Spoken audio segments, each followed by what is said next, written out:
ahí estaría. Bueno, bueno, muy buenas noches para todos, bendiciones, es una alegría poder estar con ustedes. Estas son las bendiciones que tenemos de usar la tecnología en este tiempo, ¿no? Herramientas que siempre estuvieron disponibles y que por fuerza mayor la empezamos a utilizar y nos estamos dando cuenta de que es una tremenda bendición y podemos estar de la comodidad de nuestra casa o en camino a casa, como en el caso de Esteban, y podemos estar conectados y ya podemos estar interactuando. Y lo que es mejor de todas las cosas es que la misma presencia del Espíritu Santo nos permite ser uno en el Señor. Así que en esta noche, a donde estás, donde te encontrás, somos uno en el Señor y vamos a buscar del Señor porque queremos crecer. Mi intención en esta noche es simplemente conversar con ustedes, compartir algunos principios, algunos fundamentos, pero básicamente tratar de conversar y poder crecer juntos. Creo y soy un convencido de que todos necesitamos aprender algo nuevo todos los días. Así que y no hay nadie en mayor o menor escala, todos estamos en el mismo nivel aprendiendo porque somos seguidores del maestro. Así que eso es lo que me anima y me impulsa a estar con ustedes. Quiero agradecer bueno, a la escuela EMI y especialmente a Dani y a Roberto que me hicieron la invitación. Siempre es una alegría poder estar con ustedes, siempre es un gozo servir, compartir. Tengo que decir que los extraño. Nos vimos por ahí en enero unos minutitos con Roberto así de muy de paso. Creo que nos alcanzamos a dar un abrazo nomás y seguíamos ahí con las cosas, pero sí, la verdad que se extraña pasar el tiempo, las conversaciones, los cafés que hace Roberto que son muy buenos ahí, ¿no? Muy lindo. Así que gracias por esta invitación. Voy a necesitar, Roberto, si puede ser, o no sé quiénes tiene el host del programa para poder compartir pantalla. Necesito que me habiliten, así puedo compartir una presentación que tengo para compartir con todos ustedes y hablar sobre esta imagen, ir conversando. Mientras tanto, les digo, como les dije, vivo en la ciudad de Córdoba, que es al centro de la República Argentina. Soy pastor, casado con mi esposa Karina, ya casi 20 años de casado, con dos hijos. Mi hija Fiorella cumple 18 años en septiembre y mi hijo Juliano que cumplió 16 en abril pasado. Estamos sirviendo al Señor hace ya muchos años a tiempo completo en diferentes ministerios. Gracias, ya me enteré ahí que puedo compartir, muy bien. Servimos a tiempo completo y servimos en diferentes organizaciones. Eh, no quiero aburrirles en las organizaciones que estoy, solamente decirles que soy un servidor del Señor y que todos los días tratamos de hacer lo mejor para el Señor. En esta noche quiero que hablemos de este tema que se llama liderazgo transformacional, pero ustedes van a ver el enfoque del tema y espero que juntos podamos llegar a un entendimiento más profundo, a un entendimiento que es 100% bíblico y que no es o no se basa meramente en experiencias humanas, no se basa en técnicas del mundo tampoco, sino se basa en lo que la palabra de Dios nos enseña y por supuesto de la sabiduría que Dios inspira en el corazón del hombre. Así que sin ir más, dar más vueltas, quiero comenzar, así que vamos a tratar de compartir. Vamos a ver si me sale. Ustedes me dicen si se ve la pantalla. Acá está la presentación. Bien. Díganme ustedes si se ve bien. Ahí, si alguien me da un ok. No lo puedo ver en este momento, solamente si alguien puede abrir el micrófono y me dice que se ve bien. ¿Sí? Totalmente, Germán. Sí. Perfecto, muy bien. Entonces, el tema de esta noche es liderazgo transformacional. Antes de abordar el tema, quiero solamente poder orar con ustedes, así que, como dije, no puedo verles el rostro a ustedes porque estoy con el modo de presentación, pero cualquier cosa me quitan el micrófono y me dicen ahí algo si no escuchan, si se corta o qué, pero quiero que me acompañen en oración, por favor. Acompáñame y para que podamos estar en el mismo espíritu, usted tiene que estar con el mismo deseo de escuchar al Señor, al Maestro en esta noche. No, usted no viene a escuchar, no se conectó para escuchar a una exposición de una persona, ni siquiera por la escuela EMI. Usted está conectado porque quiere ser un mejor servidor del Señor. Y como quiere ser mejor en el Señor, qué mejor que pedirle al Maestro y al Espíritu Santo que en esta noche nos habla. Así que acompáñeme en oración. Padre, gracias por esta conexión, Señor. Queremos darte toda la gloria, toda la honra, Señor. Padre, es un honor para mí, Señor, poder compartir con mis hermanos, Señor. Padre, y te pido, Señor, que tu Espíritu Santo, Señor, en este momento tome control de nuestra mente, de nuestro corazón y de todo lo que tenemos y lo que somos, Señor, para poder tener un corazón y una mente abierta a tu palabra, Señor, para así crecer y recibir todo lo que es tuyo, Señor. Padre, todo lo que sea del hombre, todo lo que sea de la carne pura, Señor, ayúdanosla a desechar y permítenos quedar con los fundamentos del reino para poder crecer y avanzar. En el nombre de Jesús. Amén y amén. Muy bien. Vamos a estar, les recuerdo que traten de mantener muteados todos los micrófonos para que no se nos ponga ningún ruido. Y quiero que hablemos de esto, del liderazgo transformacional. Me encantó esa imagen, primero que nada, ¿no?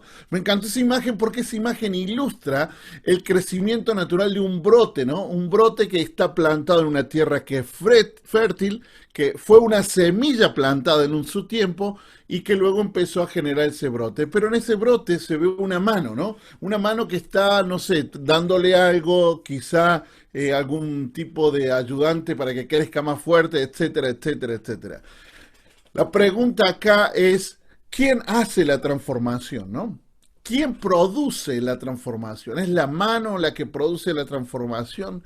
¿Es la buena tierra la que hace que crezcan las cosas? ¿Es el fertilizante? ¿Es el agua? ¿Qué produce el crecimiento, no? Y cuando nos paramos sobre esta imagen y pensamos y usamos nuestra imaginación para crecer en esto, nos damos cuenta de algo. Y recordamos las palabras del Señor en la Escritura que nos recuerda que Él produce el crecimiento. Interesante en ese momento de discusión si los discípulos eran de Pablo, si de Silas, y empezamos ahí a discutir de dónde viene este, dónde viene aquel otro, yo pertenezco a fulano, yo pertenezco a mengano.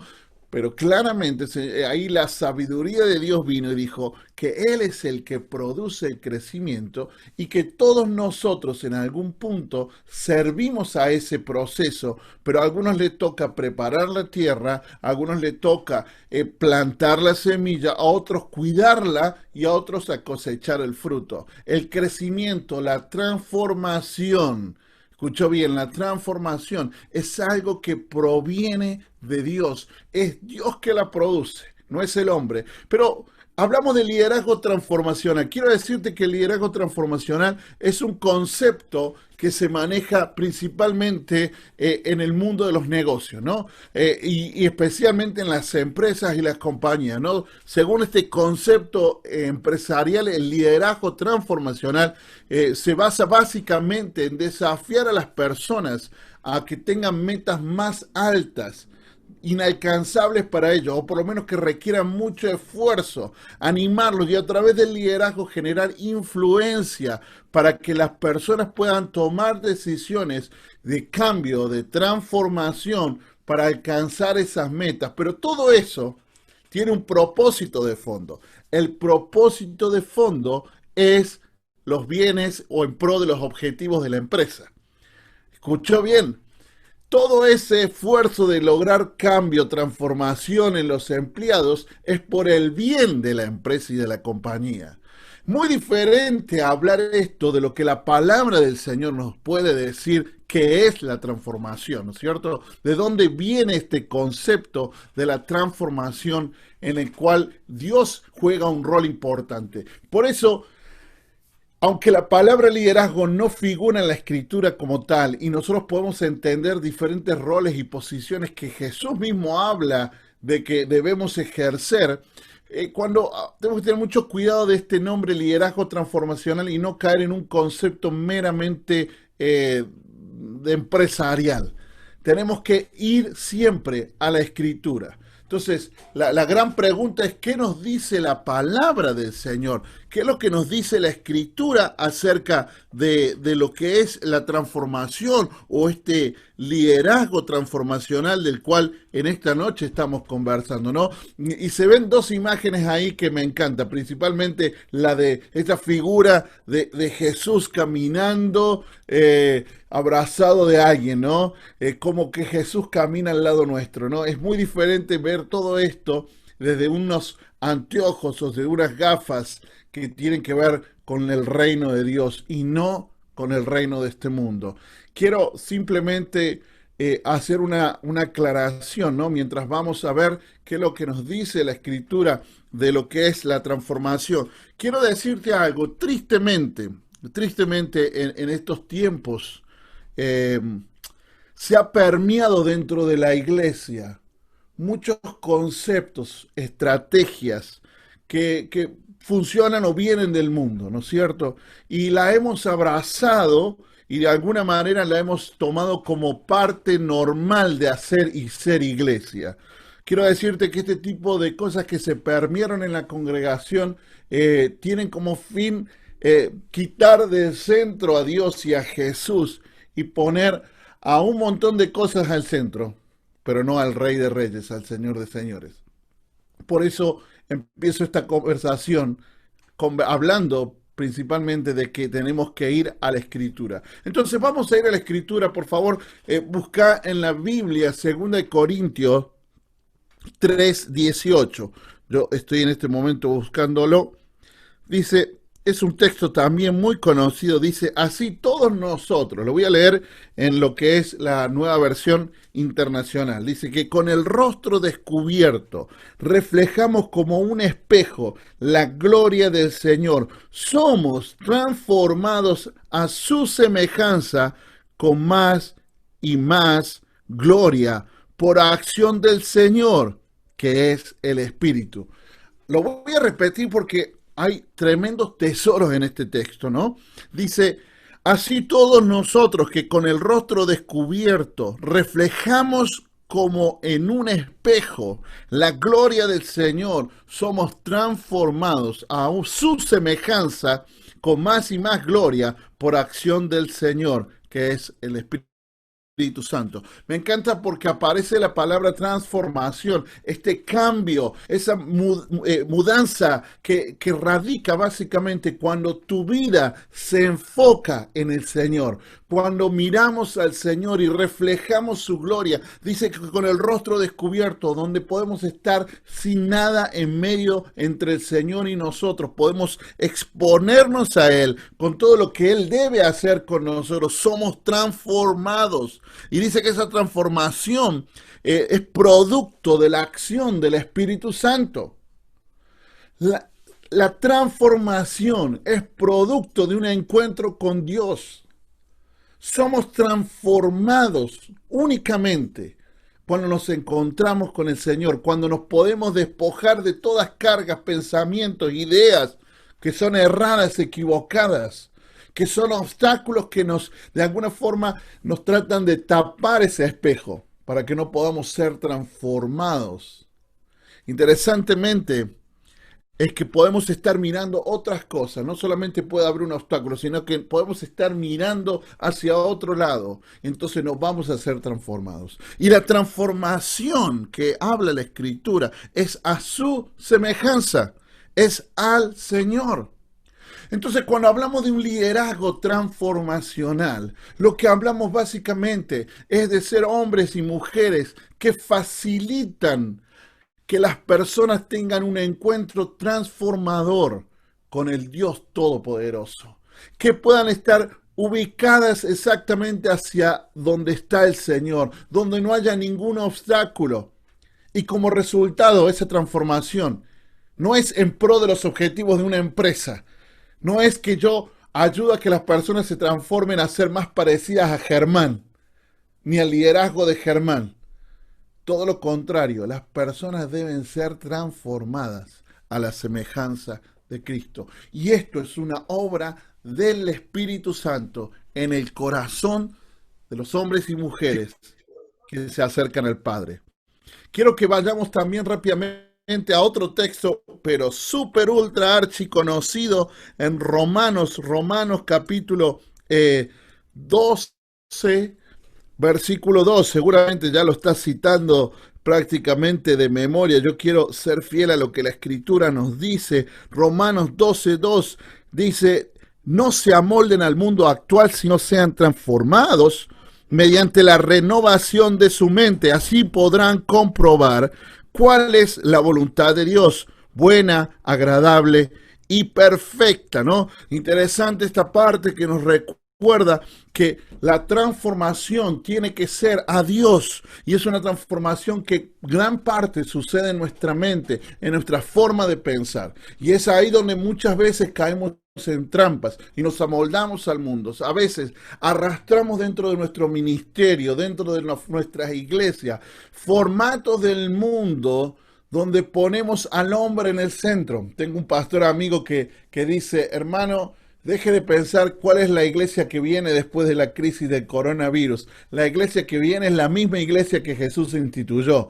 Lo que sí tenemos que darnos cuenta que la iglesia antropocéntrica, quiere decir la iglesia que centraba al hombre como todas las cosas, ya tenía fecha de caducidad. Lo que hizo este coronavirus fue acelerar los tiempos y confrontar la iglesia. No se trata, en estos tiempos hemos aprendido y reaprendido que no se trata de tener templo, no se trata de amontonar gente, sino se trata de lo simple, lo básico, el hacer comunidad, el ser iglesia como en los tiempos de Jesús, entender desde ese modelo abrazar. Hemos hecho muchas cosas que son buenas, que no son tan malas, pero muchas de estas cosas, siendo buenas, han ocupado el lugar de lo que el Señor nos ha llamado.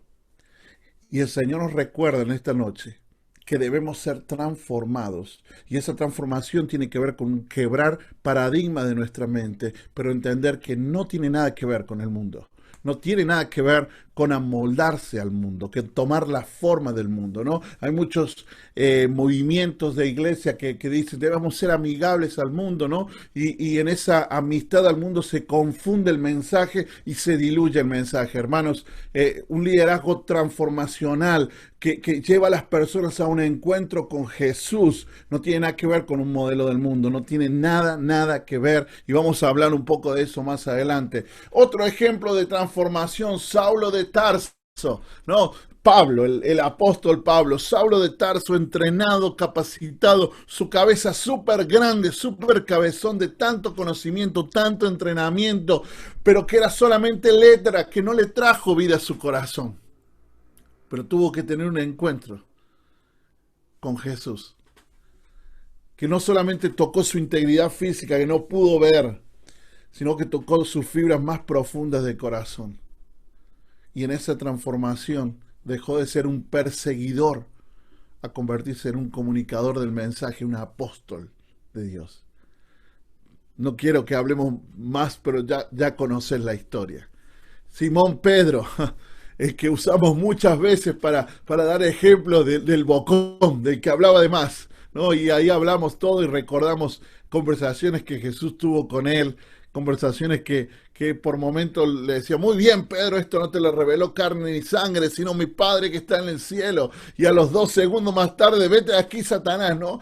En este hombre que parecía que era duro, que era un hombre muy simple, que decidió seguir a Jesús, pero también ese hombre que tuvo una transformación después de caminar con Jesús. Y él fue a quien Jesús le dijo: sobre esta roca voy a edificar mi iglesia. Y vemos luego de la llenura del Espíritu Santo pararse delante de todos los judíos y predicar la palabra del Señor y ver el fruto que trajo a través de la acción del Espíritu Santo. Un hombre transformado, totalmente transformado. Asaf, uno de los tantos que leemos ahí en los Salmos, y en el Salmo 73, es muy interesante este Salmo, me encanta mucho, quiero simplemente contártelo rápidamente. En el Salmo 73 el salmista empieza contando diciendo: quiero decirles lo que me pasó, por poco me voy, me desvío, y empieza a decir: Veo que las personas viven de tal forma, los que no aman a Dios hacen tal o cual cosa y andan bien y se ven bien, y yo que busco al Señor me va mal, ¿no? Y me hace recordar porque muchas veces muchos de nosotros andamos con este tipo de pensamiento y vemos al lado, al vecino, al que hace todas las cosas mal y pareciera que a él le sale bien y a uno que trata de vivir una vida que agrada al Señor pareciera que no nos saliera bien. Pero en ese salmo, en la conversación que él va teniendo con Dios en el Salmo 73, sucede algo interesante. Él va relatando como medio enojado, dice, ¿cómo puede Dios saberlo? ¿Acaso el Altísimo tiene entendimiento? Viene como bastante molesto, así son los impíos sin afanarse, aumentan su riqueza. Dice, en verdad, ¿de qué me sirve mantener mi corazón limpio? Dice Asaf, y mis manos lavadas en la inocencia. Si todo el día me golpean y de mañana me castigan. El hombre estaba hasta acá, cansado, totalmente cansado. Y en un momento, dice en el versículo 17, hasta que entré en el santuario de Dios.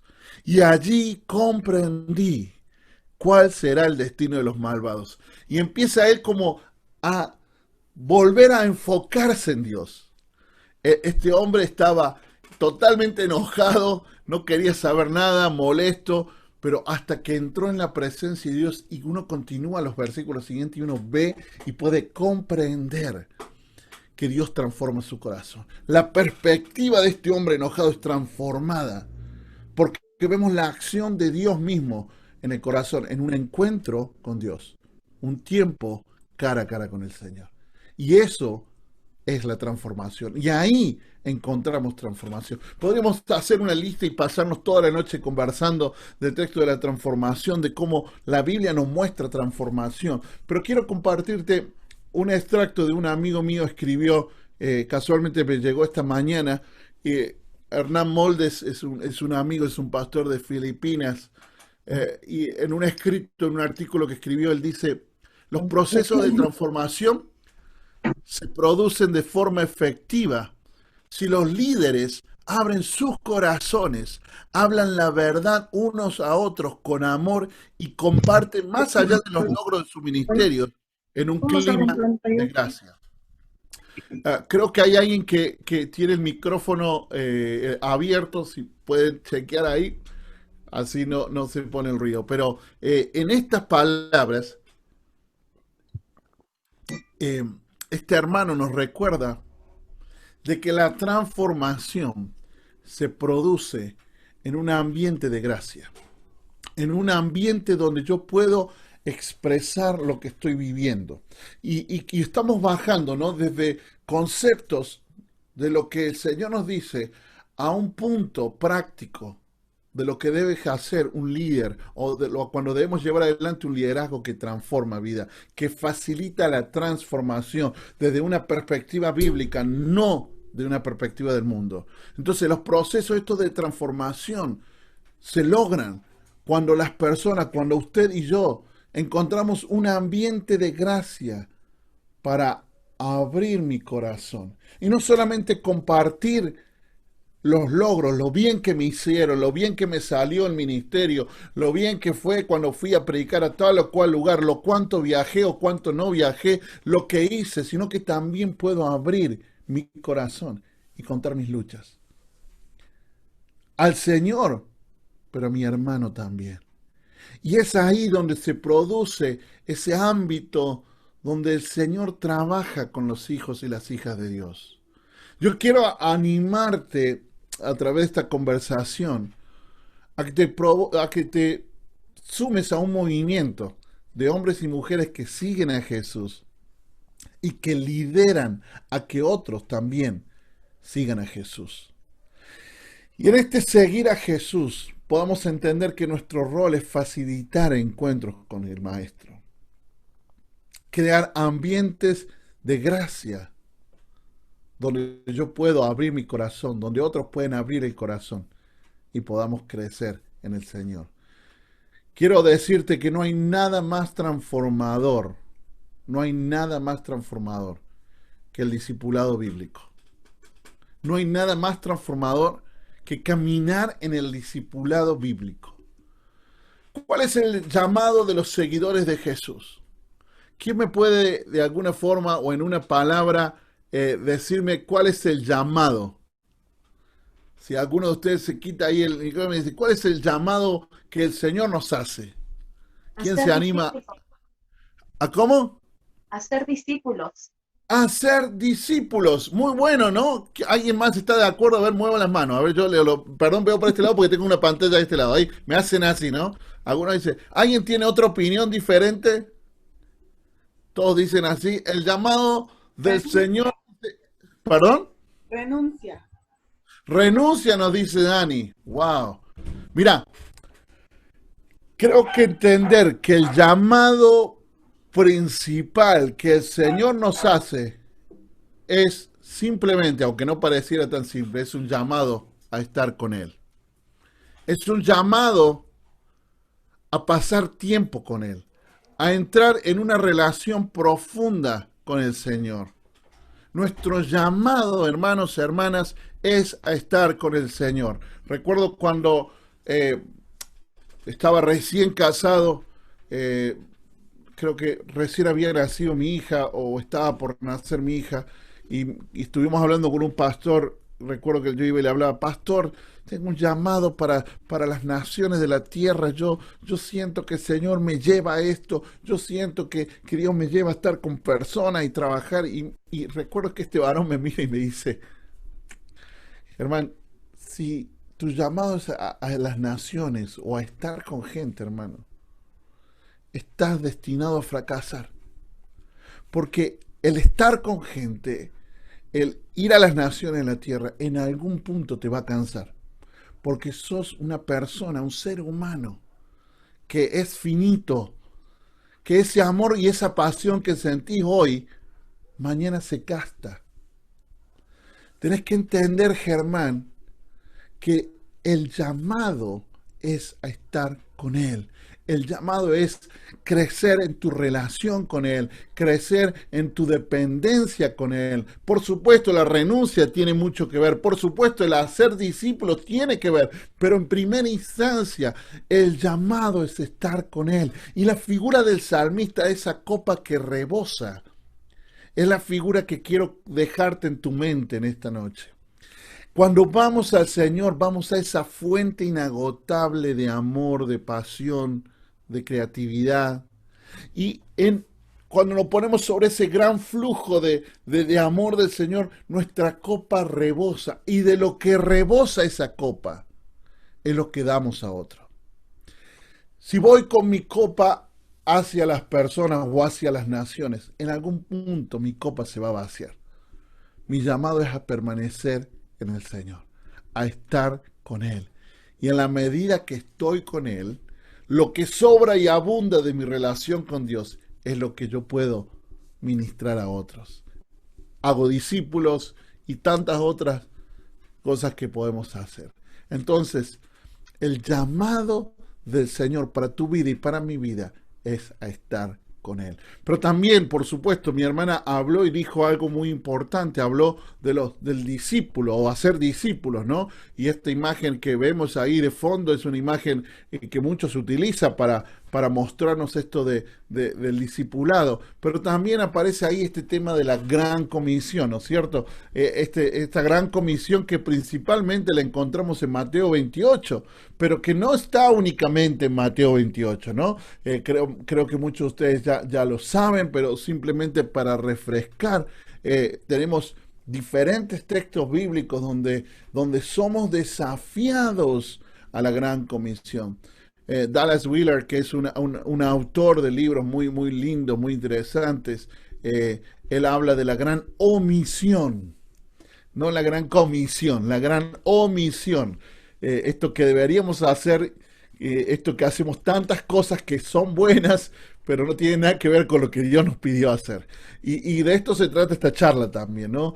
Creo que el liderazgo transformacional, de lo que queremos hablar desde una perspectiva bíblica, nos lleva y nos confronta, primera instancia, a ir al Señor, a profundizar nuestra relación con Dios y en segundo lugar, a hacer discípulos. Así que no podemos escapar de esto. Hay muchas cosas que hacemos que son buenas, pero no es esto el fin. somos llamados a ser discípulos. Vayan y hagan discípulos de todas las naciones de la tierra.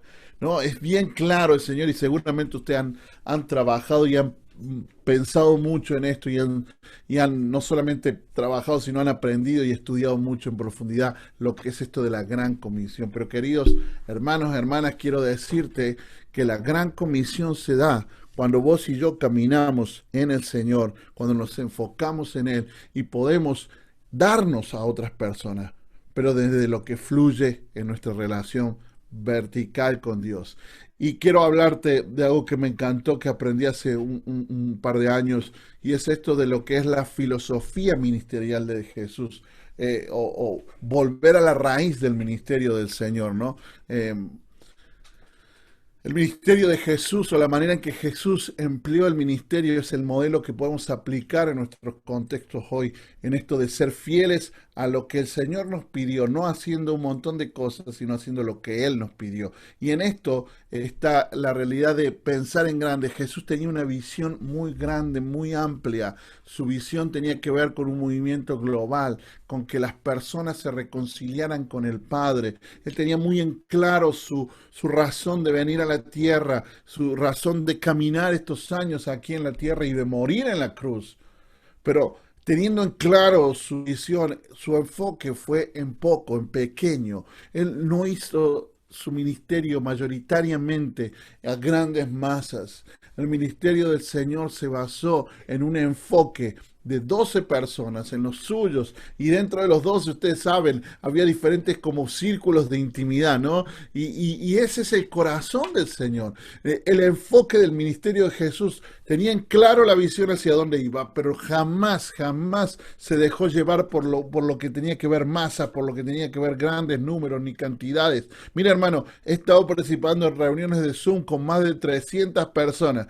Mira, hermano, cuando uno se conecta a esto, lo que menos uno hace es poder interactuar. Pero cuando de repente tenemos una reunión de Zoom con 4 o 5, podemos interactuar y uno puede enriquecerse del uno al otro. Y nos damos cuenta que no se trata de grandes cantidades, se trata de poder estar en pequeños pero enfocados. ¿Por qué pequeño? Porque Jesús quiso facilitar una relación cercana con las personas, quiso estar cerca, acompañarlos, caminar al lado del otro, de este puñado de 12 personas, donde uno traicionó a Jesús. Jesús se enfocó a pasar tiempo con ellos y a conocerlos. Es interesante verlo de esta manera. También es muy importante comprender de que Jesús en su filosofía ministerial, él se preocupó de que este grupo tuviera encuentros transformacionales, experiencias transformadoras de calidad. Cuando nos enfocamos en un grupo de personas para acompañarlas en este liderazgo de transformación o transformacional, debemos ser conscientes de que estas personas tienen que tener encuentros con Dios. Estas experiencias no son experiencias naturales, humanas, son experiencias con el Dios que da vida. Yo pienso y recuerdo y quiero que podamos hacer esto, un ejercicio muy práctico ahí donde estás, y pensá rápidamente en una o dos personas que sobre la trayectoria de tu vida marcaron tu vida. Personas que estuvieron ahí presentes, que marcaron fuerte tu corazón. Pensá, a ver, ¿quién fue la persona que marcó tu vida? Por supuesto creemos que el Señor sobre todas las cosas, pero ¿quién? ¿Quién fue esa persona que impactó tu corazón en algún momento de tu vida? Algunos pueden pensar en el padre o en la madre, en algún pastor, en algún líder, quizá alguno hasta a un jefe del trabajo. No sé qué persona es la que tenés en tu cabeza ahora, pero esa persona seguramente hizo algo o estuviste con ella en algún momento, en esos momentos que podemos decir de experiencias de transformación. ¿Qué es esto? Son momentos en los cuales pudiste aprender algo que impactó tu vida y hasta el día de hoy seguís adelante. Yo recuerdo cuando era apenas un adolescente, estar con un misionero que me dijo rápidamente: mira, Germán, ayúdame a bajar algunas cosas del auto que está ahí. Y recuerdo bajar, eran las donaciones que traían. Y me dice, Y me decía esto, decía, ¿sabes qué, Germán? Cuando nosotros hacemos esto que te parece que solamente es cargar cajas, en realidad estás sirviendo al Señor. Y no hay nada mejor en la vida que servir al Señor. Simple, sencillo, pero han pasado, no quiero hacer las cuentas para no largarme a llorar, pero más de 30 años. Y todavía recuerdo en esa conversación con este misionero que ahora ya está muy anciano y vive, volvió ya a los Estados Unidos. Pero fueron encuentros así, donde este varón fue intencional al hablar conmigo, al ponerme en esta situación. Y años más tarde fue él, en una de las crisis que tuvimos aquí en Argentina, quien vino y me dijo, mira, Germán, Dios me dijo que te tengo que ayudar financieramente. Yo dije, gloria a Dios, en el tiempo de crisis, qué mejor que venga una ayuda, y más si es en dólares. Pero él me dijo, no, pero la ayuda que te voy a dar no es para tu sustento, la ayuda que te quiero dar. Creo que alguien tiene el micrófono abierto.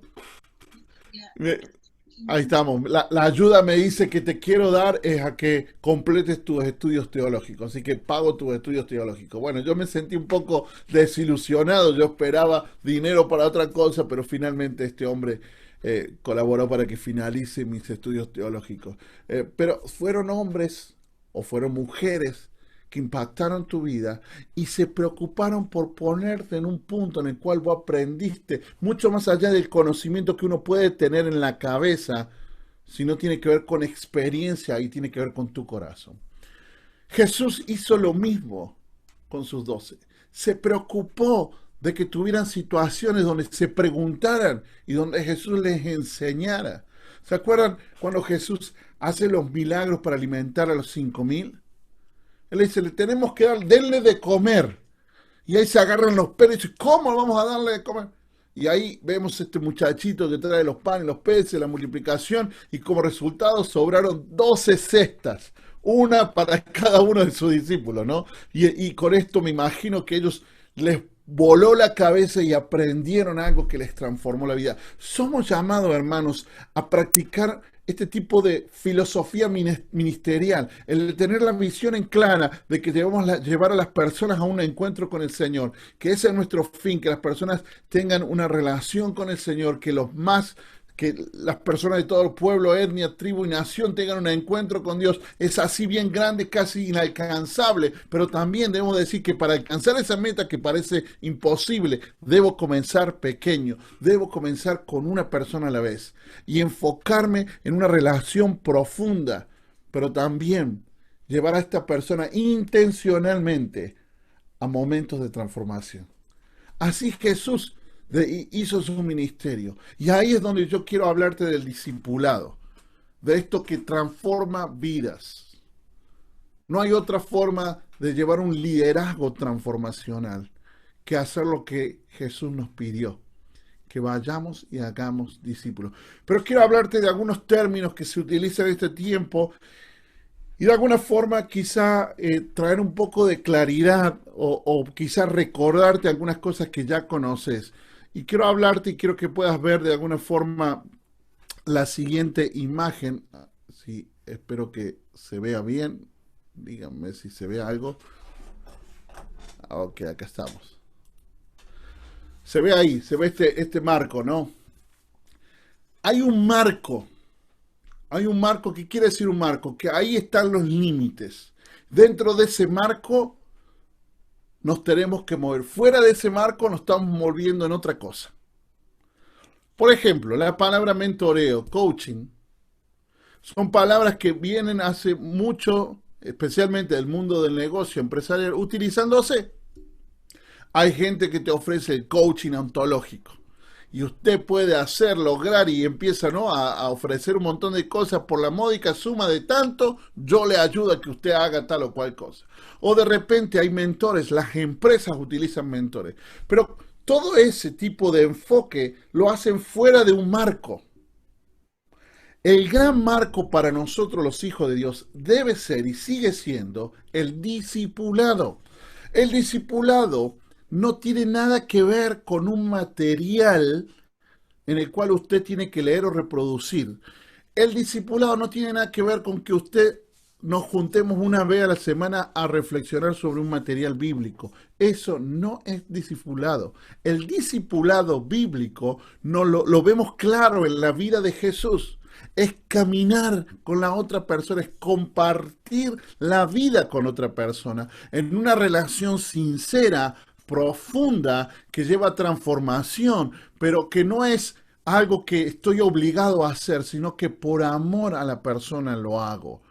En ese desafío del Señor de hacer discípulos, podemos tener dentro de ese marco tres por lo menos grandes aspectos que podemos utilizar hoy para comprender mejor, tomando quizá nombres que se utilizan en el mundo de los negocios, pero se utilizan fuera de este marco.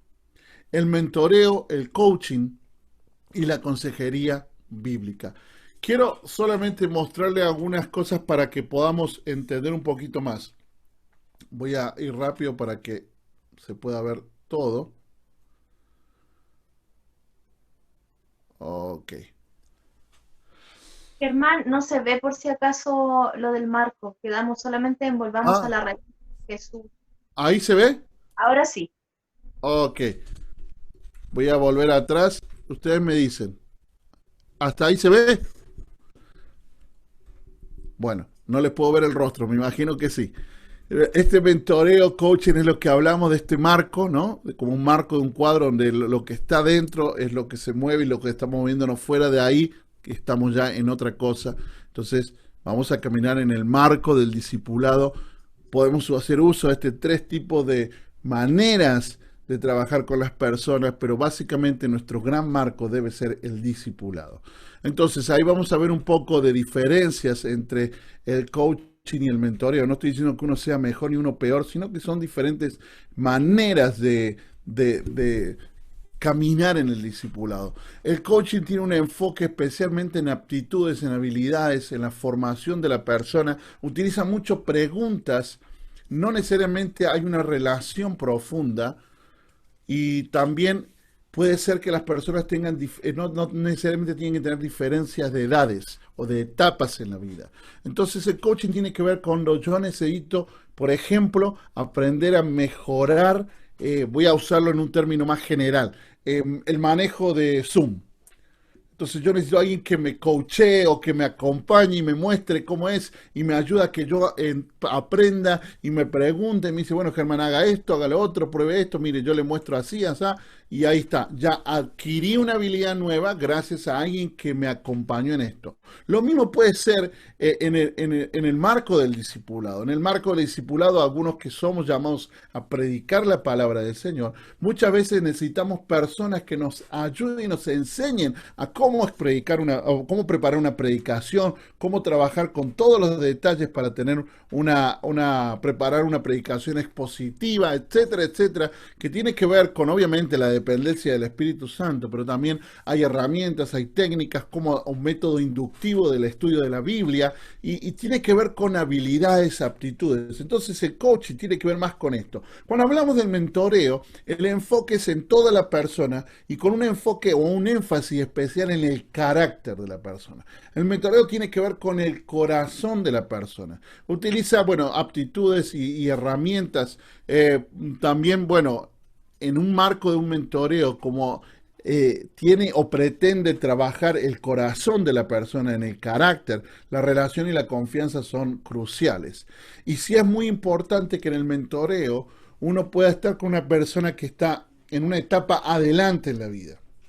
Por ejemplo, si alguien o alguno de ustedes está recién casado con su primer bebé, es muy diferente cuando alguien ya tiene más de 20 años de casado y sus hijos ya dejaron de ser bebé y están en otra instancia. Dos etapas diferentes en la vida y eso permite un marco de sabiduría también. Por supuesto, el mentoreo, vamos a ver la definición en unos segundos, pero el mentoreo tiene que ver con acompañar a la persona que alcance lo que Dios tiene para esa vida. No solamente en habilidades, sino en propósito, ¿no? Entonces, la diferencia de etapa ayuda mucho para darle la perspectiva. Y el mentoreo se da con personas del mismo sexo. O sea, Un hombre mentorea a un hombre, una mujer mentorea a una mujer. No puede existir de otra manera, porque involucra el corazón, involucra emociones, involucra hablar de cosas profundas y por supuesto la mejor manera es que lo hagamos de la forma hombres con hombres, mujer con mujer. Y la consejería bíblica, no lo traje acá, pero la consejería bíblica tiene que ver cuando una persona te acompaña en un proceso en el cual necesitas sanidad del alma. Cuando necesitas sanidad del alma, pero no usando psicología enmascarada con cristianismo, sino cuando la consejería está sostenida en lo que la palabra del Señor dice. Un buen consejero bíblico te acompaña en todo tu proceso y también sabe el momento en el cual necesitas ayuda profesional de un psicólogo. Porque eso también es lo que hace un consejero. Ahora, no caminas toda la vida con un consejero. Para una etapa de tu vida pudo haber sido necesario. No caminas toda tu vida con una persona que te coachee en las mismas habilidades, porque un coaching es un especialista en esto y luego necesitas otro especialista para otras cosas. Un mentor es diferente, podés caminar por la diferencia, un buen trayecto de la vida con alguien que te acompañe en el mentoreo. Pero recordá la imagen que te mostré al principio, todo se tiene que dar en el marco de un discipulado. Estamos discipulando. El mentoreo tiene que ver más con el desarrollo de líderes y capacidad para ser líder, con el carácter que debe tener uno para ser un líder. Quiero que veamos esto, creo que lo pueden ver ahí. Definamos mentoreo. Mentoreo es tomar la iniciativa de unirse a la trayectoria de vida de alguien y llegar a ser un instrumento de Dios para ayudar a esa persona a llegar a ser todo lo que Dios quiere que sea y hacer todo lo que Él quiere que haga. Cuando dice Él en mayúscula está hablando de Dios.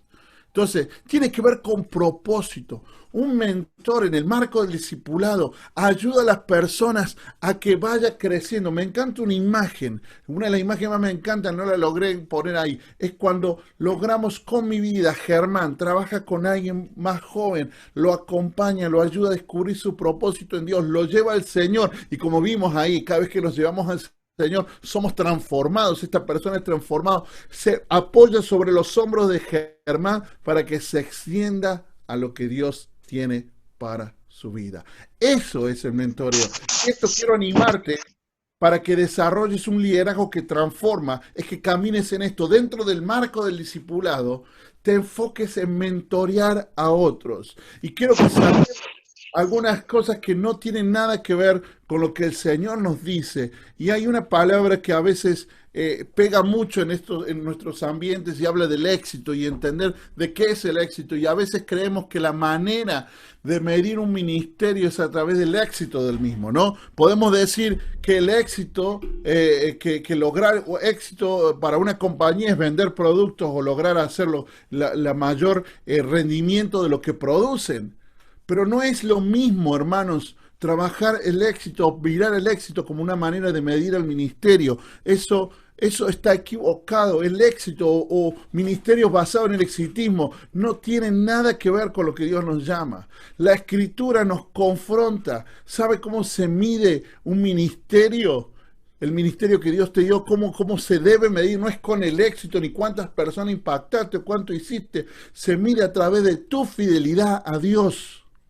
Cuán fiel le has sido al Señor. Dios ha llamado a personas a que tengan ministerios que los expongan, que sean públicos, que muchas personas lo miren y gloria a Dios por eso. No es pecado si es que esa persona fue llamada a eso. El problema es pecado cuando yo no fui llamado a eso y pretendo tener eso. Pero no nos olvidemos que Dios también nos llama a tener ministerios que no necesariamente tienen que ser grandes a los ojos del hombre, pero sí a los ojos de Dios. Y la clave es que tu corazón sea fiel al Señor. El discipulado es movernos en el marco del discipulado y específicamente en el mentoreo, que es el desarrollo de líderes. Es un trabajo arduo, difícil. Quiero que lean la siguiente frase. Dice, un discipulado verdaderamente genuino nos lleva a convertirnos en seguidores radicales de Cristo. Y esto solo puede ocurrir si nos vaciamos de la ambición de la grandeza y aceptamos el camino de la gracia. Si hay una de las cosas más tristes que podemos ver dentro del mundo evangélico, es que hay personas que se mueven en el orgullo, que no pueden bajarse del éxito ministerial, o que no se cansen de demostrar el éxito, o, o quieren creer que, o quieren demostrar de que todo está bien en sus vidas, cuando en realidad hay grandes huecos no resueltos.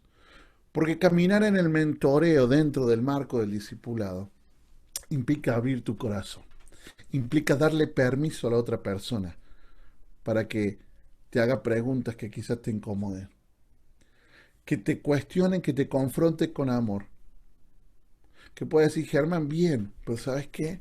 Noto que estás un poco arrogante con esto. No, ¿cómo vas a decir? Sí, lo digo porque te amo y porque quiero verte crecer. Entonces implica un vaciamiento de la ambición y la grandeza. Muchos llegan al ministerio, hermanos. Emprenden ministerio con el ámbito de encontrar la realización de sus vidas cuando Dios no te llamó a crear o a hacer ministerio, Dios te llamó a ser discípulos. Y como aprendimos, en primer lugar, Dios nos llamó a Él. Y como consecuente, a ser discípulos.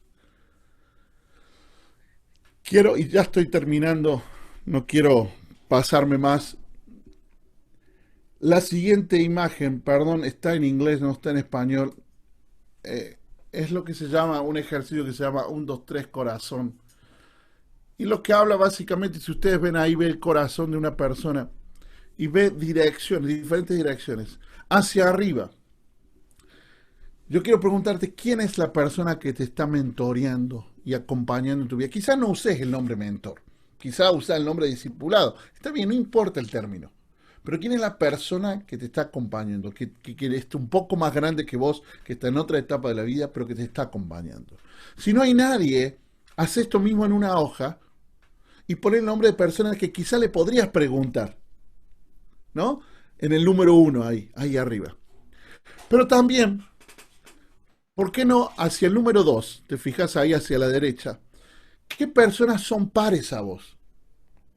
Personas que tienen quizá un ministerio similar, parecido al que llevas adelante, están en la misma etapa en la vida, un colega, podríamos decir, en Cristo, por supuesto, que pueda ser tu persona que te acompañe. Hay un término en inglés que se llama peer mentor, pero que básicamente que es una persona, un par en quien yo puedo tener una amistad.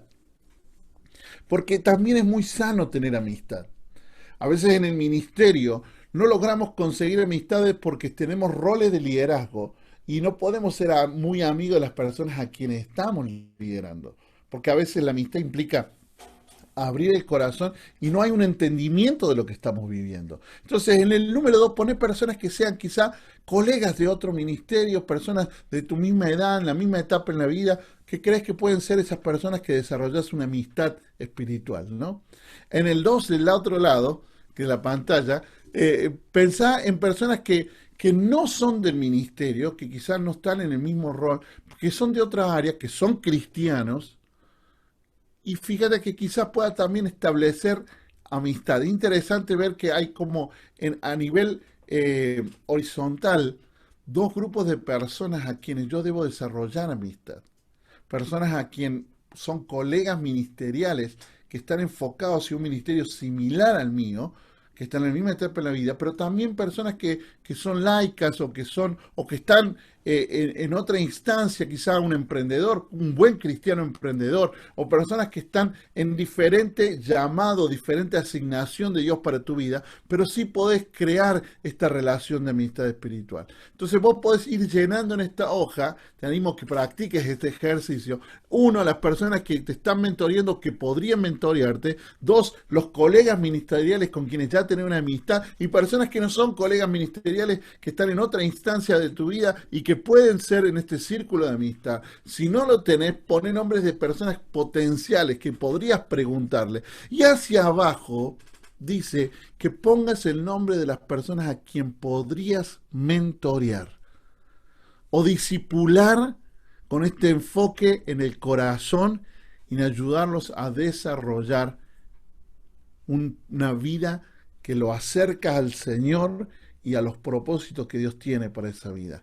Este es ese círculo que vemos donde vemos nuestra vida al centro, donde necesitamos de alguna forma cada área, en cada momento, personas cercanas a nosotros en las cuales le rendimos cuenta hacia arriba a quienes nosotros estamos ayudando a encontrar el propósito de su vida y a pares en diferentes ambientes, pares donde hay amistad.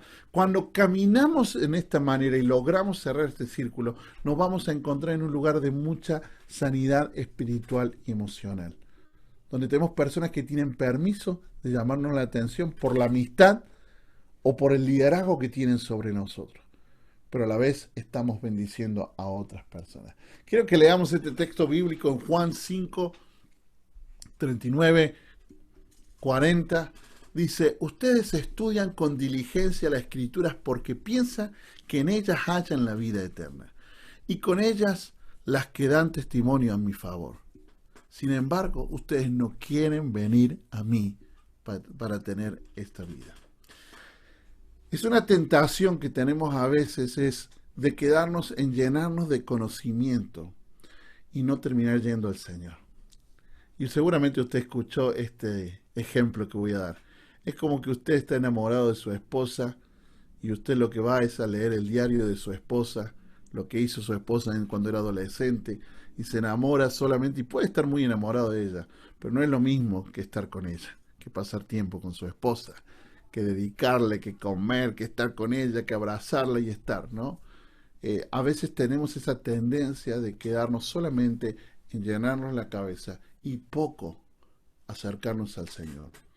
La transformación, el liderazgo que transforma, tiene que ver con facilitar encuentros de transformación, de ir al Señor para tener vida, vida que transforma, vida que cambia todas las cosas.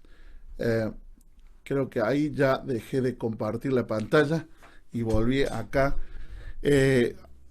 No sé si de repente alguien tiene alguna pregunta. Voy a chequear el chat, no lo estuve viendo. Germán, ¿el coaching o mentoreo depende de la edad o la experiencia? Bueno, voy a ir por parte. El coaching tiene que ver básicamente con ayudar a una persona a desarrollar una habilidad, ¿no? Como di el ejemplo del internet o con otro tipo de habilidades. A veces yo necesito alguien que me ayude a mejorar mi oratoria o mi preparación de una prédica.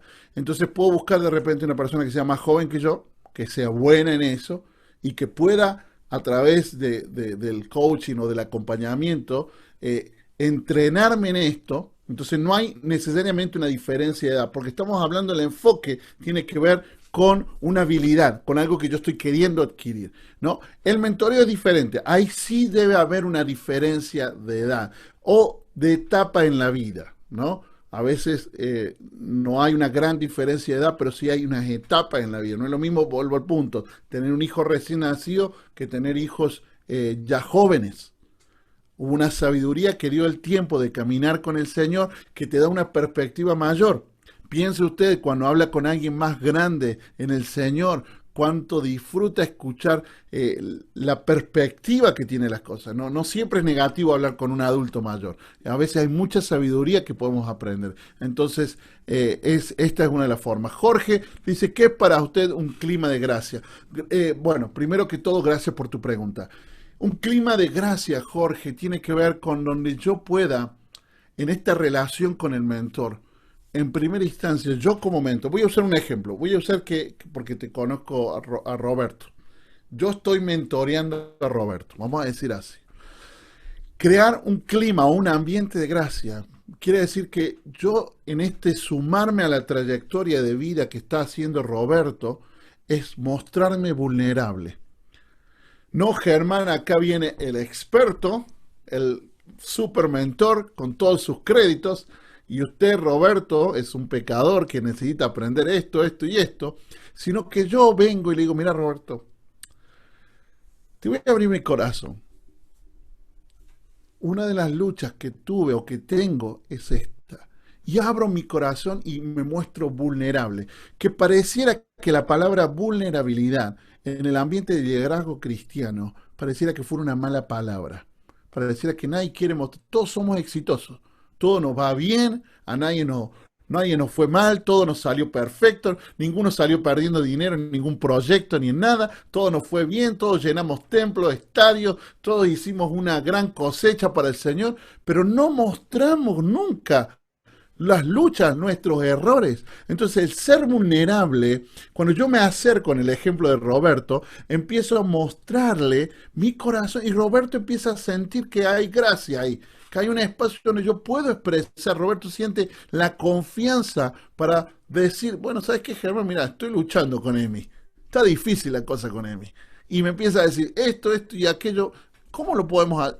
Y empezamos a crear ese clima, ese ambiente, ese espacio de gracia donde yo puedo abrir mi corazón. Pero siempre implica que el mentor dé el primer paso, que ayude a crear ese ambiente de gracia. Veo que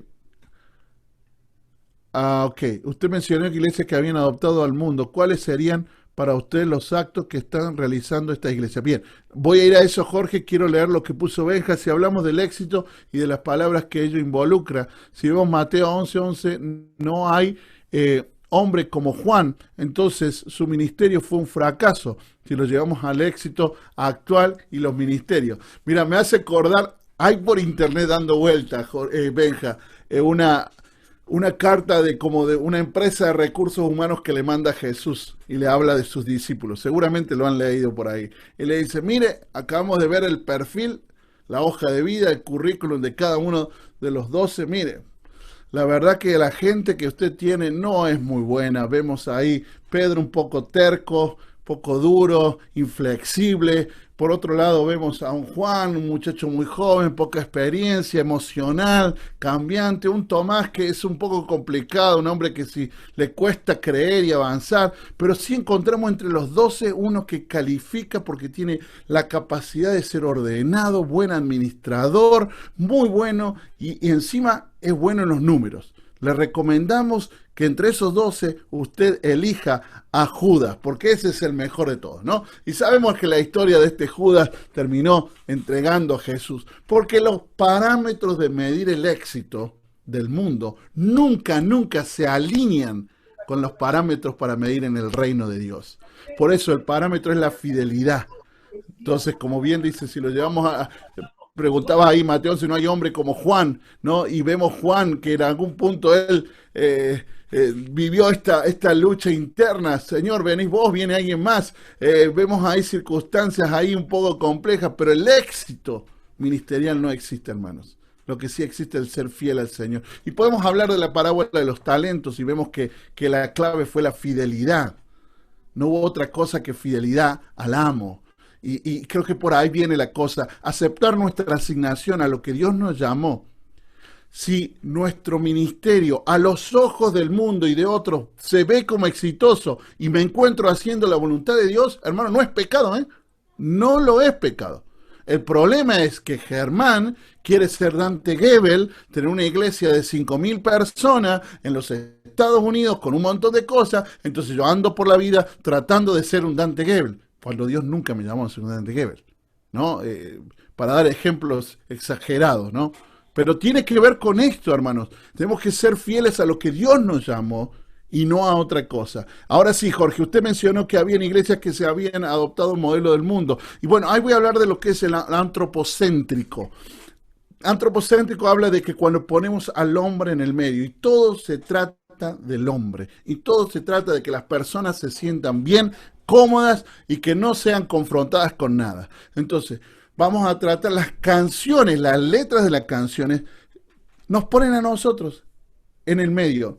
No tengo ningún problema con que cantemos canciones que diga el Señor, vos me amás, me rescatás. Eso es verdad, pero no puede ser toda nuestra adoración hacia el mismo. ¿Quién es el centro de eso? Yo, porque el Señor me ama, me hace, me da, y pareciera que todo tiene que ver con el hombre.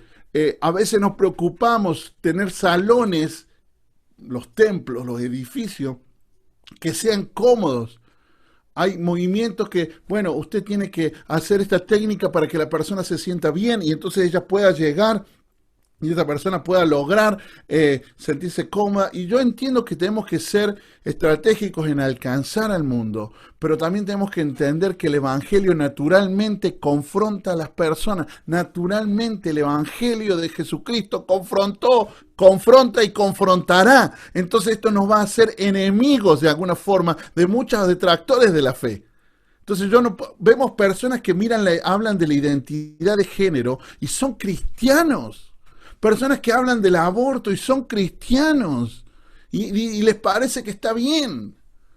Ojo, no estoy diciendo que nos entremos solamente a la lucha del aborto, la ideología de género. Son luchas bien, vale la pena, pero cuando hay una exageración o cuando empezamos a caminar esa línea delgada donde nos parecemos tanto al mundo, que no hay diferencia. Y vuelvo a decir, no estoy hablando de poner o no poner luces en el salón. No estoy hablando de que la música sea de una forma o sea de otra. Estoy hablando de algo más de fondo, mucho más profundo, cuando el hombre es el centro de todo el culto y no es el Señor el centro del culto. Es un tema súper largo para conversar y gracias, Jorge, por traerlo, porque la verdad que es un tema muy interesante. Benja dice, usted dijo sobre el mentoreo entre género. En ciertas denominaciones no se le da el enseñar a la mujer hacia el hombre. ¿Qué sucede ahí? ¿Por qué ciertas enseñanzas sí y otras no? Cuando yo dije entre género, me refiero entre hombre a hombre, mujer a mujer. Muchas de las denominaciones, bueno, yo personalmente, de mi perspectiva y mi mirada, yo creo que la mujer sí puede enseñar. Es mi posición. Tenemos textos bíblicos que soportan apoyan lo que estoy diciendo, pero también soy consciente que hay textos bíblicos que también dejan entrever que no. Entonces entramos en un punto que uno termina tomando una decisión. También tiene mucho que ver con la formación de la iglesia donde uno creció. Conozco y he ministrado en iglesias donde la mujer no está permitida ministrar. Le voy a dar un ejemplo. Hace unos años atrás fuimos con mi esposa a enseñar y cuando nos encontramos ahí dijeron, bueno, pero la pastora no puede hablar en público, porque aquí no creemos que...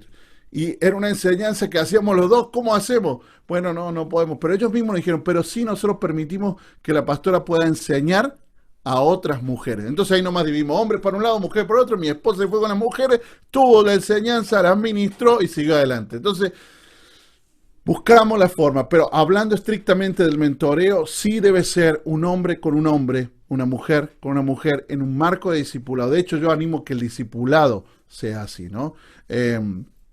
Sí, sería mucho más fácil decir discipulado.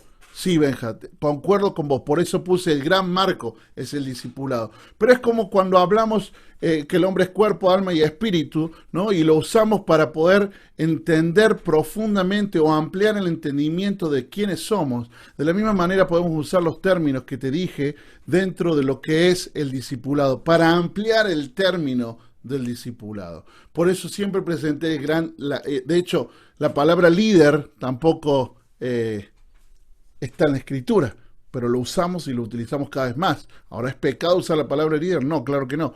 Es algo que nos ayuda a comprender un rol o una posición dentro de una organización o de una iglesia, ¿no? Como institución. Entonces, sí, para mí, pienso igual, sería mucho más fácil, pero a veces el sobreuso de la palabra discipulado para algunos grupos es solamente un material que debes hacer y llenar una vez a la semana.